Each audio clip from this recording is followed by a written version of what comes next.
അലി നമസ്കാരം.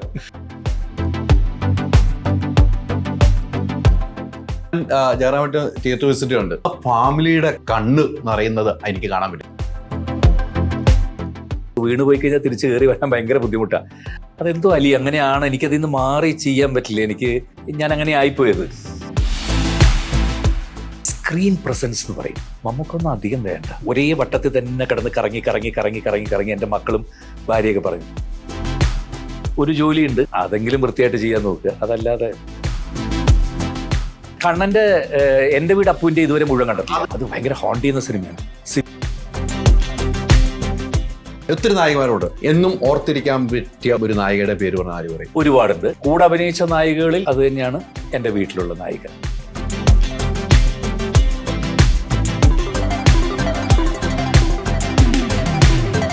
നിങ്ങളുടെ designer home എന്ന സ്വപ്നം യാഥാർത്ഥ്യമാക്കുന്നു. സാൻബിൾഡ് ഡിസൈൻഡ് ബൈ കോൺസെപ്റ്റ്സ്. നമസ്കാരം. ഒരു പുതിയ സിനിമ ഇറങ്ങി, പ്രേക്ഷകർ ഇരു കൈ നീട്ടി സ്വീകരിച്ചു. ജയറാമേട്ടൻ സിനിമ ഇറങ്ങിയാൽ അങ്ങനെ തന്നെയാണ്, പ്രേക്ഷകർ ഇരു കൈ നീട്ടി സ്വീകരിച്ചിട്ടേ ഉള്ള ചരിത്രമേ ഉള്ളൂ. ആ ജയറാമേട്ടനാണ് എന്നോടൊപ്പം ഉള്ളത്. ജയറാമേട്ട അലി നമസ്കാരം. എനിക്ക് ജയറാമേട്ടൻ്റെ അടുത്ത് ഇരിക്കുമ്പോൾ ഭയങ്കര ഇഷ്ടമാണ്. കാരണം എത്ര വർഷത്തെ സൗഹൃദമാണ് അലി. അതെ അതെ അതെ. അലി എനിക്ക് തോന്നുന്നു അലി ചാനലും ഇതിലൊക്കെ വരുന്നതിന് മുമ്പ് തന്നെ അസിസ്റ്റന്റ് ഡയറക്ടറായിട്ടും ഒക്കെ ആയിട്ട് നമ്മൾ ഒരുമിച്ചല്ലേ. നമ്മൾ ആടുപുലിയാട്ടത്തിൽ നിന്ന് തുടങ്ങി. എനിക്ക് ആദ്യം ബിഗ് സ്ക്രീനിൽ കാണുന്നത് ജയറാമേട്ടനുള്ള കോമ്പിനേഷൻ ഒരു സീനാണ്. ഒരു ഡോക്ടറായിട്ട് ആടുപുലിയാട്ടത്തില്. അന്ന് എന്റെ നാട്ടുകാർ ഇതാണ് നമ്മ പറഞ്ഞ നടന്നു പറഞ്ഞ പോസ്റ്റർ വരെ ഇറങ്ങിയായിരുന്നു. അതല്ലേ ജയറാമേട്ടന്റെ കൂടെ ഉള്ള സീൻ. ഞാനോട്ടെ ഈ പറഞ്ഞത് അതെ, സൂപ്പർ ഹിറ്റ് ആയിരിക്കുകയാണ് പടം. ഹോസ്റ്റലർ എന്ന് പറഞ്ഞ സിനിമ ഇത്രയും ഹിറ്റാവുന്നത് നമ്മളൊരു പ്രതീക്ഷിക്കാത്ത ഹിറ്റിലേക്ക് എത്തിച്ചു. എന്ത് തോന്നുന്നു ഈ സമയത്ത്? അലി, ഒരു നല്ല സിനിമയ്ക്ക് വേണ്ടിയിട്ട്, നല്ല സിനിമ എന്ന് ഞാൻ ഉദ്ദേശിച്ചത് ആധുനിക കാലഘട്ടത്തിലെ പുതിയ തലമുറയിലെ പുതിയ കൂട്ടുകെട്ടുകൾ, പുതിയ സിനിമ, പുതിയ സംവിധായകർ, പുതിയ തരത്തിലുള്ള ഓഡിയൻസ്, ഇങ്ങനെ മാറ്റപ്പെട്ട ഒരു സമയത്ത് അതിന് വേണ്ടിയിട്ട് ഒരു സിനിമയ്ക്ക് വേണ്ടിയിട്ടുള്ള വെയിറ്റിംഗിലായിരുന്നു ഞാൻ. ആ സമയത്താണ് മിഥുൻ മാനുവൽ ഇതായിട്ട് വരുന്നതിൻ്റെ അടുത്ത്. കഥ കേട്ടപ്പോൾ തന്നെ അതിനകത്തുള്ള സ്പാർക്ക്. അതിനുശേഷം ഈ സിനിമയുടെ ആദ്യത്തെ ലുക്ക് പുറത്തു വിട്ടപ്പോൾ തന്നെ ഒരുപാട് അപ്രീസിയേഷനാണ് എല്ലായിടത്തും വന്ന്. അതിനുശേഷം ഫസ്റ്റ് പോസ്റ്റർ ഇറങ്ങിയപ്പോൾ, പല പോസ്റ്ററുകൾ ഇറങ്ങിയപ്പോൾ എല്ലാത്തിനും ഒരേപോലെ സ്വീകാര്യത കിട്ടി. അത് കഴിഞ്ഞ് എൻ്റെ ട്രailer കൂടി വന്നതോടുകൂടി ഒരു യങ്സ്റ്റേഴ്സിൻ്റെ ഇടയ്ക്ക്, മറ്റേ സ്ഥിരമായിട്ടുള്ള കുടുംബ പ്രേക്ഷകർ മാറി യങ്സ്റ്റേഴ്സ് ഒരു ഗ്രൂപ്പും ജയറാമേട്ട ഫസ്റ്റ് ഡേ പടം ഞങ്ങൾ കാണുമെന്ന് പറഞ്ഞിട്ട് ഇത് വന്നു. അതിൻ്റെ ഒരു പ്രധാന കാരണം അതിനകത്തൊരു ഡെവിൾസ് ഓൾട്ടർനേറ്റ് എന്നൊരു ശബ്ദം വന്നു. ആ ശബ്ദവും കൂടി കേട്ടോടുകൂടി പുതിയ ജനറേഷൻ പിള്ളേർ എല്ലാവരും കൂടി തിയേറ്ററിലേക്ക് എത്തി. ഇപ്പോൾ ഉള്ള സന്തോഷം തിരിച്ചും എൻ്റെ പഴയ ഓഡിയൻസ്, 10-35 വർഷമായിട്ട് ജയറാമിൻ്റെ സിനിമകൾ കാണുന്ന അത്രയും ഓഡിയൻസും പെണ്ണുങ്ങളും കുട്ടികളും അമ്മമാരെയും എല്ലാം തിയേറ്ററിൽ തിരിച്ച് ഇടിച്ചു കയറി വരുന്നത്. ഞാനിപ്പോൾ അവിടെ നിന്ന് ഓടി വരുന്നത്. അല്ല, ഇന്നലെ ഞാൻ ജയറാമേട്ടൻ തിയേറ്റർ വിസിറ്റ് ഉണ്ട്. ജയറാമേട്ടൻ മാറി നിന്നിട്ട് കയറുമ്പോൾ ആ ഫാമിലിയുടെ ചിരിയും ആ സങ്കടവും കണ്ണ് നിറയുന്നത് എനിക്ക് കാണാൻ പറ്റും. തൃപ്പൂണിത്തുറ തിയേറ്ററിൽ ഇന്നും വിസിറ്റിന് പോയാണ്. ഈ പറഞ്ഞ പോലെ ഈ ഫാമിലി ജയറാമേട്ടൻ അത്രമാത്രം ഇഷ്ടപ്പെടുകയാണ്. അതിപ്പോൾ തലമുറയെ അതേ വലിയ ഏറ്റെടുത്തിരിക്കുകയാണ് ജയറാമേട്ടൻ്റെ. അത് വലിയൊരു ഭാഗ്യവാൻ തന്നെയല്ലേ താങ്കൾ? അയ്യോ, ഭയങ്കര ഭാഗ്യമാണല്ലേ. അതിനൊക്കെ എന്താ പറയുക, ദൈവത്തോട് നമ്മൾ എത്ര നന്ദി പറഞ്ഞാലും മതിയാവില്ല. ശരിക്കും പറഞ്ഞാൽ ഒരു 2-3 വർഷത്തെ ഗ്യാപ്പിന് ശേഷമാണ് ഒരു സിനിമയായിട്ട് വരുന്നത്. 3-4 വർഷം ഗ്യാപ്പൊക്കെ എടുത്തു കഴിഞ്ഞാൽ തിരിച്ചൊരു വരവ് ഭയങ്കര ബുദ്ധിമുട്ട് തന്നെയാണ്. അതാണ്, വീണ് പോയി കഴിഞ്ഞാൽ തിരിച്ചു കയറി വരാൻ ഭയങ്കര ബുദ്ധിമുട്ടാണ്. അപ്പോൾ അങ്ങനെയുള്ളൊരു സമയത്ത് തിരിച്ചും അതേപോലെ ഇന്ന് ഉച്ചയ്ക്കൊക്കെ ഞാൻ തിയേറ്ററിൽ ഇപ്പോൾ പോയിട്ട് വരുന്നത് 80% സ്ത്രീകളാണ് ഫുള്ളായിട്ട്. അവരൊക്കെ തിരിച്ചും തിയേറ്ററിലേക്ക് വന്നതിലുള്ള സന്തോഷം അങ്ങറ്റമാണ് അല്ലേ. തീർച്ചയായിട്ടും. ഈ മമ്മൂക്ക ഈ സിനിമയിൽ അഭിനയിച്ചു എന്നൊരു വലിയ ഹൈലൈറ്റ് ആണ്. ഈ പറഞ്ഞ ശബ്ദത്തിൽ തന്നെ തിരിച്ചറിഞ്ഞു. പിന്നീട് ആളുകൾ ഇങ്ങനെ പല രീതിക്ക്, ജയറാമേട്ടൻ ഇത് പറയാനും പറ്റില്ല, ഇന്റർവ്യൂവിന് മുമ്പ് ഇന്റർവ്യൂ എടുക്കുമ്പോൾ പലതും. മമ്മൂക്കയുടെ ശബ്ദം തിരിച്ചറിയുന്നത് കേരളത്തിൽ മാത്രമല്ലല്ലോ, ഇന്ത്യ മുഴുവല്ല, ലോകത്ത് എവിടെ പോയാലും തിരിച്ചറിയും ആ ശബ്ദം തിരിച്ചറിയും. പിന്നെ അത് കഴിഞ്ഞ ദിവസം പ്രസ് മീറ്റിലും പറഞ്ഞു, മമ്മൂക്കായും പറഞ്ഞു, ജയറാമേട്ടനും പറഞ്ഞു, എന്നോടുള്ള സ്നേഹം, എന്നോടുള്ള അടുപ്പം മമ്മൂക്ക വന്ന് അഭിനയിക്കുന്നു. ആ മമ്മൂക്ക വന്നിട്ട് ഒരു 10-20 മിനിറ്റോ ഉള്ളെങ്കിലും അതൊരു തകർപ്പനാക്കിയിട്ട് അങ്ങ് പോവുകയാണ്. അതായത് സ്ക്രീൻ പ്രസൻസ് എന്ന് പറയും. നമുക്കൊന്നും അധികം വേണ്ട, അതാണ് സ്ക്രീൻ പ്രസൻസ്. നമ്മളൊക്കെ 1 മണിക്കൂർ സ്ക്രീൻ പ്രസൻസ് വരുന്നില്ല, നമുക്കൊന്നും ഒരു ഷോട്ടിൽ വന്നാൽ മതി. അതെ, അതൊക്കെ ഭയങ്കരമാണ്. അത് ഈ മമ്മൂക്ക, ലാൽ സാറ്, അല്ലെങ്കിൽ ഒരു മറ്റു ഭാഷകളിലെടുത്ത ചില ആൾ, എല്ലാവർക്കും അതാണ് ചില ലെജൻസ് എന്ന് പറയുന്നത്. അത് അവർക്ക് മാത്രം കിട്ടുന്നൊരു സംഗതിയാണ്. അപ്പം അതുകൊണ്ട് ആ ഒരു പ്രസൻസ് അങ്ങോട്ട് ഞാൻ അതിനു മുമ്പ് അതാ പറഞ്ഞത്, തിയേറ്ററിൽ വെട്ടിക്കരുത്. എപ്പം നമുക്ക് കാണുമ്പോ പട്ടക്കോന്ന് വെട്ടിക്കും. അതങ്ങനെ സംഭവിച്ചു. അങ്ങനെ തന്നെ സംഭവിച്ച തിയേറ്ററിൽ സീറ്റിലിരുന്ന് അത് കാണുന്നത് വളരെ ചുരുക്കം പേരുള്ളൂ. എല്ലാവരും ഇങ്ങനെ ഒന്ന് എണീക്കും. അതെ അതെ അതെ അതെ. ജയറാമേട്ടൻ, എനിക്ക് ജയറാമേട്ടനുള്ള ഏറ്റവും ഇഷ്ടവും ജയറാമേട്ടൻ്റെ ഈ എളിമയാണ്. അല്ല, ഞാൻ പല ആൾക്കാരുമായിട്ട് എത്രയോ ആൾക്കാരുമായിട്ട് എനിക്ക് 2 പേരാണ് എളിമയിലെ കാര്യത്തിൽ. ഒന്ന് ജയറാമേട്ടൻ, ഒന്ന് ഇന്ദ്രൻസ് സാർ. ജയറാമേട്ടൻ അന്നും ഇന്നും ആ എളിമയിൽ തന്നെ നിൽക്കുകയാണ്. ഇത് ഒരു ഐഡന്റിറ്റി ആയി മാറിയിരിക്കുകയാണ്. അതെന്തോ അലി അങ്ങനെയാണ്. എനിക്കതിൽ നിന്ന് മാറി ചെയ്യാൻ പറ്റില്ല. ഞാൻ അങ്ങനെ ആയിപ്പോയത്. എപ്പോഴും എനിക്ക് ഈ ചിരി, ഈ തമാശ, ഇതെങ്ങനെ ആയിപ്പോയത്. എൻ്റെ ജീവിതമേ അങ്ങനെയാണ്. ഇനി എനിക്ക് മാറ്റിയൊരു വേറെ മുഖം വെക്കാനും പറ്റില്ല. അതൊരിക്കലും സംഭവിക്കില്ല. അങ്ങനെ ആകാനും പറ്റില്ല. ആകാൻ പറ്റില്ല. അങ്ങനെ ആകാനും പറ്റില്ല. എത്ര ട്രൈ ചെയ്താലും വളരെ ഇങ്ങനെ എന്നിട്ട് പറയൂ അലി എന്ന് എനിക്ക് എന്നെ കൂടെ പറയാൻ പറ്റില്ല. അതങ്ങനെ ആയിപ്പോയി. അത് ശരിയാണ്. 2024 വലിയ ഭാഗ്യമുള്ള വർഷമാണ്. മരുമകനും മരുമകളും വരുന്നു, സിനിമ ഹിറ്റാവുന്നു, അല്ലേ? ആ ഒരു ഭാഗ്യം എങ്ങനെയാണ്? അതല്ലേ അലി ഏറ്റവും. ഇതിനേക്കാളൊക്കെ എന്താ പറയുക, ഇതൊക്കെ ഒന്നും നമ്മളായിട്ട് ചെയ്യുന്നതല്ല, സംഭവിച്ചു പോകുന്നതാണ് ജീവിതത്തിൽ. ലാൽ സാറൊക്കെ പറയുന്ന പോലെ സംഭവിക്കുന്നതാണെന്ന് പറയുന്ന പോലെ എനിക്കൊരു മരുമോള് വന്നത്, മരുമോൻ വന്നത്, എല്ലാം തന്നെ അതൊക്കെ തന്നെ ഏറ്റവും 2024 ഏറ്റവും വലിയ സന്തോഷം. 2 പേരുടെയും കല്യാണം തന്നെയാണ്. മോളുടെ മെയ്യിലാണ് കല്യാണം, മോൻ്റെ സെപ്റ്റംബറിലാണ്. അപ്പോൾ അലിയൊക്കെ വേണം 2 ദിവസം മുമ്പേ വന്ന് കാര്യങ്ങളൊക്കെ നടത്തി തരാനായിട്ട്. അല്ല, എന്തായാലും വരാതൊന്നും ഇരിക്കില്ല. ഈ ഒരു ബ്രേക്കിന്റെ കാര്യം പറഞ്ഞല്ലോ, അത് മനഃപൂർവ്വം എടുത്തതാണോ ജയറാമേട്ടൻ? മനഃപൂർവ്വം എടുത്താണ് അലി. കാരണം ഒരേ വട്ടത്തിൽ തന്നെ കിടന്ന് കറങ്ങി എൻ്റെ മക്കളും ഭാര്യയൊക്കെ പറഞ്ഞു. ബാക്കി ഭാഷകളുണ്ടല്ലോ, കുറേ ഭാഷകളിൽ സിനിമ ചെയ്യുന്നുണ്ട്. അപ്പം ചിലവരെന്നിങ്ങനെ കളിയാക്കി പറയുന്ന പോലെ മറ്റ് ഭാഷകളിലൊക്കെ പോയിട്ട് ഈ സൈഡ് വേഷം അഭിനയിക്കാൻ നടക്കണമെന്ന് പറയും. എനിക്കതിനകത്ത് ഒരു വിഷമവും തോന്നിയിട്ടില്ല. കാരണം മറ്റ് ഭാഷകളിൽ ഒരു സ്വീകാര്യത കിട്ടുക എന്ന് പറയുന്നത് വലിയ ബുദ്ധിമുട്ടുള്ള കാര്യം തന്നെയാണ്. തമിഴിലും തെലുങ്കിലും, തമിഴിൽ ഞാൻ എത്രയോ വർഷമായിട്ട് അഭിനയിക്കുന്നതാണ്, 10-25 വർഷമായിട്ട് അഭിനയിക്കുന്നു. ചെറുതും വലുതുമായിട്ടുള്ള വേഷങ്ങൾക്കൊക്കെ പോയി ചെയ്യാറുണ്ട്. തെലുങ്കിലും കന്നഡത്തിലും ഒരേപോലെ അവർ ചുമ്മാ റോട്ടിൽ കൂടെ അന്നാ വന്നോളൂ, സൈഡ് റോളുണ്ട്, വന്ന് അഭിനയിച്ചോളൂ എന്ന് പറഞ്ഞ് വിളിക്കുന്നില്ല. അതെ, അവിടെ പടങ്ങൾ ഹിറ്റാവുക, വലിയ വലിയ ഡയറക്ടേഴ്സിൻ്റെ കൂടെ, വലിയ അവിടുത്തെ ആക്ടേഴ്സിൻ്റെ കൂടെ 200-300 കോടിയുള്ള പ്രോജക്റ്റുകളുടെ ഭാഗമാവുക, അതൊരു അക്സെപ്റ്റൻസ് തന്നെയാണ്. അപ്പോൾ ഞാനതിൽ ഭയങ്കര അഭിമാനം കൊള്ളുന്നു. അപ്പോൾ അങ്ങനെ സിനിമകളുണ്ട്. പക്ഷേ നമ്മുടെ സ്വന്തം വീട്ടില്ലേ മലയാളം എന്ന് പറഞ്ഞാൽ എനിക്കൊരു ജീവിതം തന്ന എൻ്റെ അമ്മ വീട് പോലെയാണ്. അപ്പോൾ അവിടെ ഒരു സിനിമ തിരിച്ചും ഒരു നല്ല 3-4 വർഷത്തെ ഗ്യാപ്പിന് ശേഷം ഒരു ഹിറ്റ് കിട്ടുന്നില്ലല്ലോ എന്നുള്ളത് ഭയങ്കര വിഷമം തന്നെയായിരുന്നു. അല്ല, തിരിച്ചു വരുമ്പോൾ ഒരു ഫാമിലി, ജയറാമേട്ടൻ എപ്പോഴും ഫാമിലി സബ്ജക്റ്റുകൾ ഹിറ്റ് അടിച്ചാണ്. സത്യന്തികാണ്ട് ആ സബ്ജക്റ്റുകളൊക്കെ ഹിറ്റ് അടിച്ചിരിക്കുന്നത്. അത്തരം ഒരു സബ്ജക്റ്റിൽ നിന്ന് മാറിയാണ് ഇത് വരുന്നത്. അതെ, അവിടെ ജയറാമേട്ടൻ ഒരു അങ്കലാപ്പ് ഉണ്ടായിരുന്നു? ഇല്ല, അങ്കലാപ്പല്ല. മാറിയ കാലഘട്ടത്ത് വെറും ഒരു ഇൻവെസ്റ്റിഗേഷൻ ത്രില്ലർ ആയിട്ടുള്ള, ഒരു മെഡിക്കൽ ത്രില്ലർ ആയിട്ടുള്ള സിനിമ വന്നിട്ട് പോലും അവരെല്ലാം ഫാമിലി ഓഡിയൻസ് തിരിച്ചു. അതാണ് അത് വലിയൊരു പോയിന്റാണ്. വലിയ പോയിന്റാണ്. ജയറാമേട്ടനെ അങ്ങനെയല്ല ആളുകൾ കാണുന്നത്. ഇന്നിപ്പോ ഞങ്ങളിപ്പോ തിയേറ്ററിൽ പോയപ്പോ മോനെ എന്നുള്ള വിളിയൊക്കെ കേട്ട് പോകുമ്പോഴത്തേക്ക് 10, 50, 60 വയസ്സുണ്ട് അമ്മയ്ക്കൊക്കെ. എല്ലാരും കുടുംബസമേതാണ് വന്നിരിക്കുന്നത്. മിഥുൻ മാനുവലിന്റെ ഒരു മേക്കിംഗ് രീതിയും മേക്കിംഗ് ഉണ്ട്, മാജിക് അല്ലെ? ആ ഒരു മാജിക്കില് ലൊക്കേഷനിലൊക്കെ എങ്ങനെയാ? മിഥുൻ മാനുവൽ പെട്ടെന്ന് ചൂടാവുന്ന ഒരു വ്യക്തിയാണ്. എന്റെ കറിയിൽ പെട്ടെന്ന് ചൂടാവും. പക്ഷെ ആ ചൂട് എനിക്ക് തോന്നുന്നില്ല. അത് ആ ചൂട് ഒരു സെക്കൻഡ് നിൽക്കുന്ന ചൂടായിരിക്കും. അപ്പൊ തീർന്നു. ഇപ്പൊ ജയറാമേട്ടന്റെ അടുത്ത് വന്ന് ഈ കാര്യങ്ങളൊക്കെ അവതരിപ്പിക്കുമ്പോൾ എങ്ങനെയായിരുന്നു?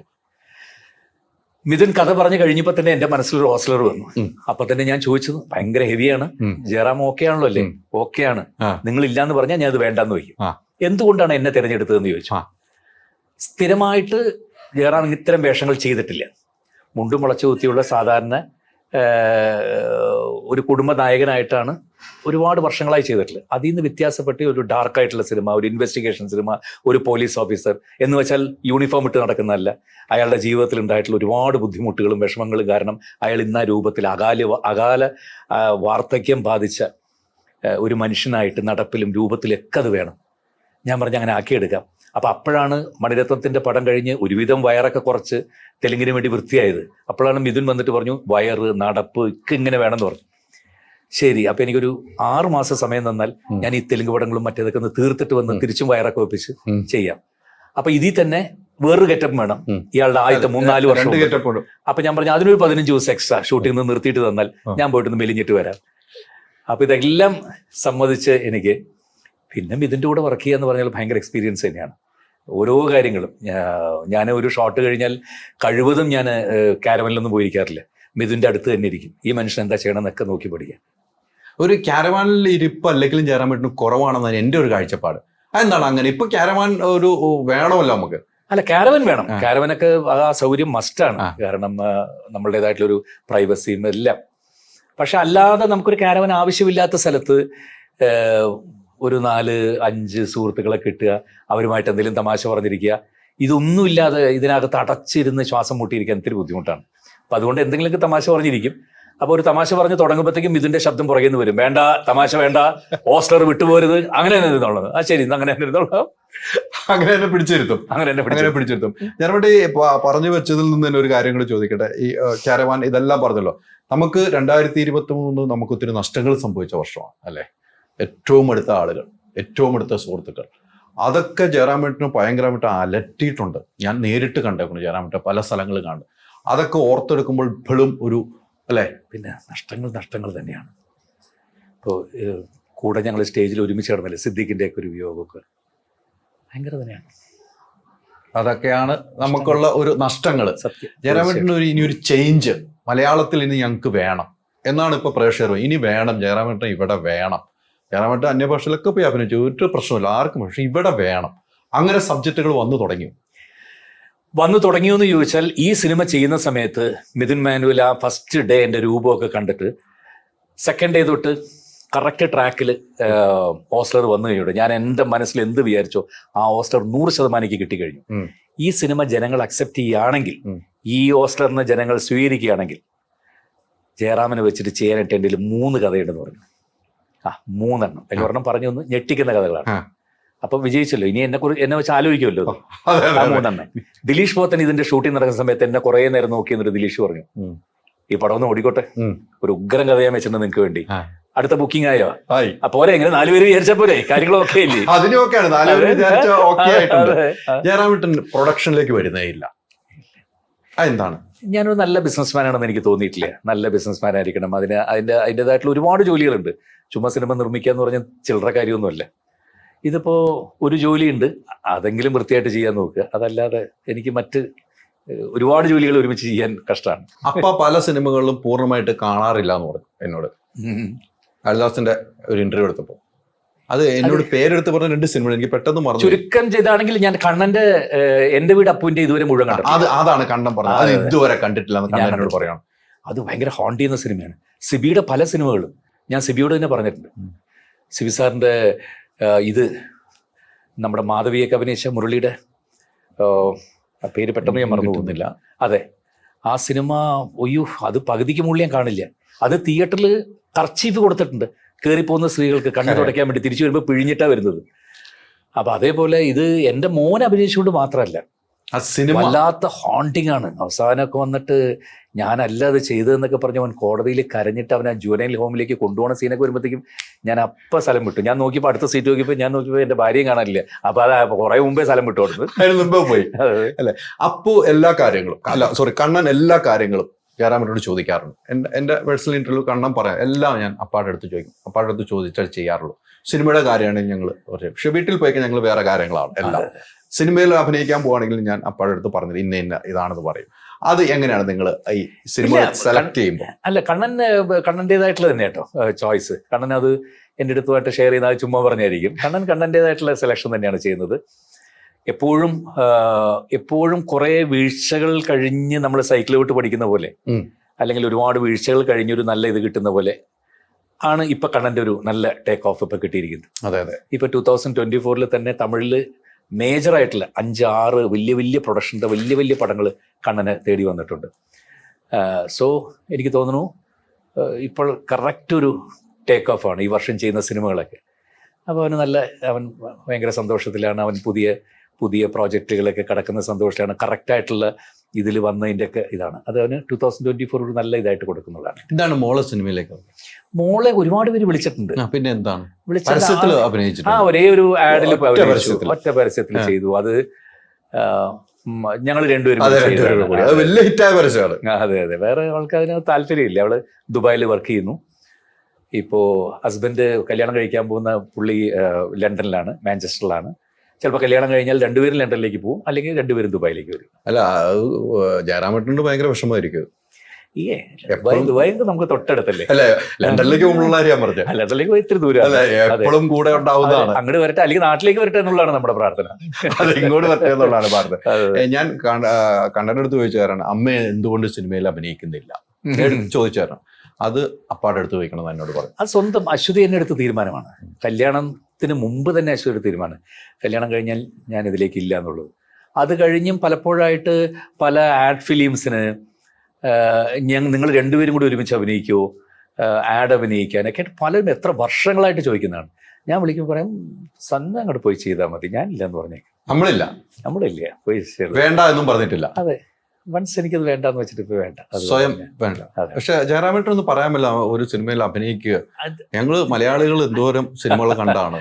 ഇങ്ങനെ വരട്ടെ, സംഭവിക്കട്ടെ എന്ന് ഞാനും പ്രാർത്ഥിക്കുന്നു. അതുപോലെ ആ ഒരു പ്രാർത്ഥനയാണ് നമുക്ക് വേണ്ടത്. ഇതിലെ കഥാപാത്രങ്ങൾ നമ്മൾ ഒന്നിനൊന്നിനും മികച്ച കഥാപാത്രങ്ങൾ എല്ലാവരും ചെയ്യുന്നത്. ജഗദീഷ് ചേട്ടന്റെ കഥാപാത്രം നമുക്ക് പറയാതിരിക്കാൻ പറ്റില്ല. എല്ലാവരും ആ 4-5 കുട്ടികൾ, ആ കുട്ടികൾ ഭയങ്കരം തന്നെയാണ്. അവരെ ഓരോരുത്തരും പ്രോമിസിങ് ആട്ടോ. ഇനി വരാൻ പോകുന്ന വർഷങ്ങളിൽ പ്രോമിസിങ് ആക്ടേഴ്സാണ്. മമ്മൂക്കാടെ ചെയ്ത, ജഗദീഷിന്റെ ചെയ്ത ആള് ബാല്യകാലം ചെയ്ത്, പിന്നെ നമ്മുടെ കുമരകൻ രഘുനാഥിന്റെ ബാല്യകാലം ചെയ്ത്, തമിഴ് ക്യാരക്ടർ ചെയ്തില്ലേ, ഡ്രഗ് അഡിക്റ്റ് ആയിട്ട്. പുള്ളിയൊക്കെ എന്തല്ലേ, വേറെ ലെവലാണ്. പിന്നെ അനശ്വരാജൻ പറയേണ്ട, അസലായിട്ട് അവരുടെ റോള് ഗംഭീരമായി ചെയ്തിട്ടുണ്ട്. ഇതെല്ലാം ഇതിലേക്കൊരു ഉപരി എൻ്റെ കൂടെയുള്ള സെന്തില്, ആര്യ, ജഗദീഷ് ഞെട്ടിച്ചു കളഞ്ഞില്ലേ അല്ലേ. ഭയങ്കര ജഗദീഷ് ഇപ്പൊ ജഗദീഷ് ചേട്ടൻ ചെയ്തു ക്യാരക്ടർ ഇടയ്ക്ക് ചെയ്തു എല്ലാ ക്യാരക്ടറും നമ്മൾ എടുത്തു നോക്കുമ്പോൾ അടുത്ത കാലത്ത് ഭയങ്കര മാറ്റം വന്ന രണ്ടുപേരാണ് ഇന്ദ്രൻസും ജഗദീഷും. അല്ലെ, എങ്ങനെ ട്രാൻസിഷൻ കറക്റ്റ് കൊണ്ട് എത്തിച്ചു എന്നുള്ളത്. ആ തമാശ ക്യാരക്ടറിൽ നിന്ന് മാറി മാറി മാറി ഒരു ജഗദീഷിന്റെ ഒക്കെ എന്ത് മാറ്റമാണ്. ആ കാക്കത്തൂരി എന്ന് പറയുന്നൊക്കെ ആദ്യം നിന്നൊക്കെ മാറി മാറി മാറി മാറി വന്ന് വേറെ ലെവലിലേക്ക് ചെയ്തില്ലേ. ഇന്ദ്രൻസും അതുപോലെയാണ്, ഭയങ്കര വേറെ ലെവലിലേക്ക് വന്ന 2 ആക്ടേഴ്സാണ്. ഈ സെന്തിലിനെ കുറിച്ച് പറയുമ്പോൾ സെന്തിലും ഒരു കോമഡി ആർട്ടിസ്റ്റ് ആയിട്ട് വന്നിട്ട് ഒരു സിനിമയിൽ കയറി അഭിനയിച്ച് പിന്നീട് അദ്ദേഹത്തിനുള്ള റൂട്ട് വേറെ നിലയിലേക്ക് പിടിക്കാൻ പറ്റുന്നുണ്ട്. വേറെ നിലയിലേക്ക് ഇതിൽ പ്രത്യേകിച്ച് ഭയങ്കര അപ്രീസിയേഷൻ അല്ലേ സെന്തിൽ കിട്ടി. ത്രൂ ഔട്ടിലെ ക്യാരക്ടർ ഇതിനകത്ത് എല്ലാം തന്നെ. തേനി ഈശ്വറിന്റെ ക്യാമറ, മ്യൂസിക്, അയ്യോ മ്യൂസിക് നമ്മൾ എടുത്തു പറയണല്ലോ, നമ്മള് പിടിച്ചിരുത്തുന്ന മ്യൂസിക് അല്ലേ. മിഥുൻ മുകുന്ദൻ തകർത്ത് കളഞ്ഞു അങ്ങോട്ട്. ഏത് ലെവലിലേക്കാണ് കൊണ്ട്. റോഷാക്ക് കഴിഞ്ഞപ്പോൾ തന്നെ ഞാൻ അദ്ദേഹത്തെ വിളിച്ച് അപ്രീഷിയേറ്റ് ചെയ്തിട്ടുണ്ട്. അത് കഴിഞ്ഞിട്ട് മിഥുൻ പറഞ്ഞു പുള്ളി തന്നെയാണ് നമ്മുടെ പടം ചെയ്യാൻ പോകുന്ന പറഞ്ഞപ്പോൾ അപ്പോഴേ പകുതി കോൺഫിഡൻസ് ആയി കഴിഞ്ഞു. അങ്ങോട്ട് കയറ്റി തന്നില്ലേ, നമ്മളൊന്നും പോയാൽ മതി. പിന്നെ മിഥുൻ എല്ലാം അങ്ങോട്ട് കറക്റ്റ് പറഞ്ഞു കൊടുക്കുമല്ലോ, ഇതാണ് ചെയ്യേണ്ടത്, ഇതാണ് എനിക്ക് വേണ്ടത്. അത് കിട്ടുന്നത് വരെ അയാളെ കൊണ്ട് പിന്നെയും പിന്നെയും ജയിച്ചുകൊണ്ടിരിക്കും, വിടില്ല. അങ്ങനെ എല്ലാം കൊണ്ടും 2024 എനിക്ക് കിട്ടിയ ഏറ്റവും വലിയ ഭാഗ്യവും സന്തോഷവും. സംശയമില്ല, ആ ഒരു ഭാഗ്യം, ആ ഭാഗ്യം ഇനിയും ഞാൻ ഇപ്പോഴും പറയുന്നത് ഇനിയും വേണം. ഇപ്പൊ പറഞ്ഞ 4 പ്രൊജക്ട് ഇപ്പൊ ഓക്കെയാന്ന് പറഞ്ഞിട്ടുണ്ട്, അത് നമ്മൾ ഇഷ്ടമായി. വിജയുടെ പടത്തിൽ നിന്നാണ് തമിഴിൽ ഇപ്പൊ ചെയ്തുകൊണ്ടിരിക്കുന്നത് വിജയുടെ പടമെന്ന്.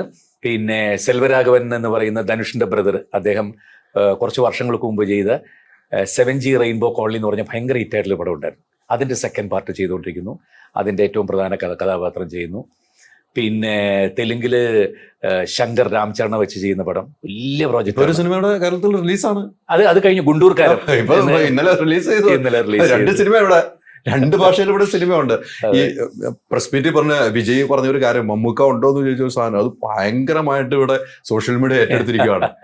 അല്ല, പുള്ളിക്ക് അറിയില്ലായിരുന്നു എന്റെ സിനിമ എന്ന് പറഞ്ഞപ്പോ. ഇതൊക്കെ കണ്ടിരുന്നു, ഞാനിത് ആരോടും പറഞ്ഞിരുന്നില്ല മമ്മൂക്ക ഉള്ളത്. അങ്ങനെ എല്ലാം കഴിഞ്ഞ് റിലീസിന്റെ അന്ന് ഞങ്ങൾ ഒരുമിച്ച് ഷൂട്ട് ചെയ്തുകൊണ്ടിരിക്കുമ്പോൾ പുള്ളി ചോദിച്ചു പടം എങ്ങനെയുണ്ടെന്ന് ചോദിച്ചു. ഞാൻ പറഞ്ഞു റിലീസ് ആയിട്ടുള്ളൂ എന്നത്. അപ്പോഴാണ് ഞാൻ പുള്ളിയോട് പറഞ്ഞത് ഇതിനകത്തൊരു ഭയങ്കര ഇതുണ്ട്, മമ്മൂക്ക ഉണ്ട് പടത്തില്. പുള്ളി ചോദിച്ചു റിയലി മമ്മൂക്ക ഉണ്ടോ എന്ന്. ഞാൻ പറഞ്ഞു ഇന്നതാണ് ക്യാരക്ടർ, ഇന്നതാണ്. അയ്യോ എന്താ എനിക്കിത് കാണണമല്ലോ. മൂപ്പര് ഒരു സാധനം സെലക്ട് ചെയ്യുമ്പോൾ തന്നെ അതിനകത്ത് എന്തെങ്കിലും ഉണ്ടാവും. തീർച്ചയായിട്ടും. അപ്പോ വിജയ് തന്നെ അങ്ങനെ പറഞ്ഞുകൊണ്ടിരുന്നു ഈ അടുത്ത കാലത്ത് കണ്ട കാതലിനെ കുറിച്ചും ഓരോ പുള്ളി വെറൈറ്റി ക്യാരക്ടേഴ്സ് തിരഞ്ഞെടുക്കുന്നതിനെ കുറിച്ചുമൊക്കെ. അപ്പോ എനിക്ക് പടം പാക്കണം എന്ന് പറഞ്ഞിട്ടുണ്ട്. അതാണ് ഞാൻ പറഞ്ഞത്. ഈ മലയാള സിനിമ, തെലുങ്ക് സിനിമയിലൊക്കെ നമുക്ക് ഡേറ്റുകൾ കൂടുതലാണ് വരുന്നത്. അതും ജയറാമേട്ടൻ ഇവിടെ അഭിനയിക്കുമ്പോൾ അത് ഡേറ്റ് കൂടുതലാണ്. തെലുങ്ക് തമിഴൊക്കെ ഡേറ്റുകൾ കൂടുതലുണ്ടല്ലോ. നമുക്ക് ഇപ്പൊ ജയറാമേട്ടൻ സൈഡ് സീനാണെങ്കിലും പക്ഷേ അത് കുറെ സമയമെടുത്തല്ലേ ചെയ്യുന്നത്. എല്ലാ മാസവും 5 ദിവസം ഇന്ന പടത്തിന്. അങ്ങനെയാണ്. അപ്പൊ കൃത്യമായിട്ട് അറിയാം 25-ാം തീയതി തൊട്ട് 30-ാം തീയതി വരെ ആ പടത്തിന് പിന്നെയും പോകണം, ഇതിനും ഇങ്ങനെ പോകണം, അതിനങ്ങനെ പോകണം. കൃത്യമായിട്ട് എനിക്ക് പിന്നെ വേറെ മാനേജറൊന്നുമില്ല, ഞാൻ തന്നെ. അത് എങ്ങനെ ഹാൻഡിൽ ചെയ്യണം? ഞാൻ തന്നെ. സോഷ്യൽ മീഡിയയിൽ വലിയ ആക്റ്റീവും അല്ല. സോഷ്യൽ മീഡിയ ഒക്കെ എന്തെങ്കിലും ചെയ്യുന്നുണ്ടോ? ആക്റ്റീവാണ്, എല്ലാ കാര്യങ്ങളും വരുന്നുണ്ട്. പക്ഷെ ആരാണ് മാനേജ് ചെയ്യണം? കണ്ണൻ. അപ്പൊ കണ്ണനാ മൊത്തം ഭാരം. കണ്ണനെയാണ് ഏൽപ്പിച്ചിരിക്കുന്നത് അല്ലെ? എല്ലാ അപ്ഡേറ്റ് ആണ്, ജയറാമേട്ടൻ അപ്ഡേഷൻ ആണ് എന്ന കാര്യത്തിൽ പക്ഷേ ഇല്ല. ജയറാമേട്ടന് എപ്പോഴും ഇഷ്ടം എനിക്ക് ഒരു 1000 കൂടുന്ന 10,000 കൂടുന്ന അവിടേക്ക് ഇറങ്ങാനാണ് ഇഷ്ടമെന്ന് എനിക്ക് തോന്നുന്നത്. അടച്ചിരിക്കാൻ ജയറാമേട്ടൻ അയ്യോ, എനിക്ക് പബ്ലിക്കുമായിട്ടുള്ള കണക്ഷൻ ഇല്ലെങ്കിൽ അത് എന്താ എത്ര ഇതിൽ തുടങ്ങിയതാണ്. എനിക്കൊരു 18 വയസ്സുള്ളപ്പോൾ തൊട്ട് മിമിക്രിയുമായിട്ട് നടക്കുന്നതല്ലേ, അന്നുമായിട്ട് അമ്പലപ്പറമ്പുമായിട്ട് അന്നുള്ള ബന്ധമല്ലേ. അതിനുശേഷം കലാഭവനിൽ വന്ന ശേഷവും എത്ര ആയിരക്കണക്കിന് വേദികളിൽ പോകുന്ന എല്ലാം പബ്ലിക്കുമായിട്ടല്ലേ. അതിനുശേഷം ഈ ചെണ്ട കൊട്ടാൻ പോയാലും ഈ ഉത്സവ പറമ്പുകളിൽ നിൽക്കുന്ന ഈ 10,000-10,000 ആൾക്കാർ കൈ പൊക്കി ആരവം കാണുമ്പോഴല്ലേ നമുക്ക് ഒന്നുകൂടി കൊട്ടി പെരുകി കയറാൻ തോന്നുന്നു. അപ്പൊ അതിന്നിങ്ങനെ മാറി മാറി ഡിറ്റാച്ച് ആയിട്ട് നിൽക്കാൻ എനിക്ക് പറ്റില്ല. ഒത്തിരി നായികമാരോട് അഭിനയിച്ചു, ഒത്തിരി നായികമാരോട് എന്നും ഓർത്തിരിക്കാൻ പറ്റിയ ഒരു സിനിമയും ഒരു നായികയുടെ പേര് പറഞ്ഞാൽ ആര് പറയും?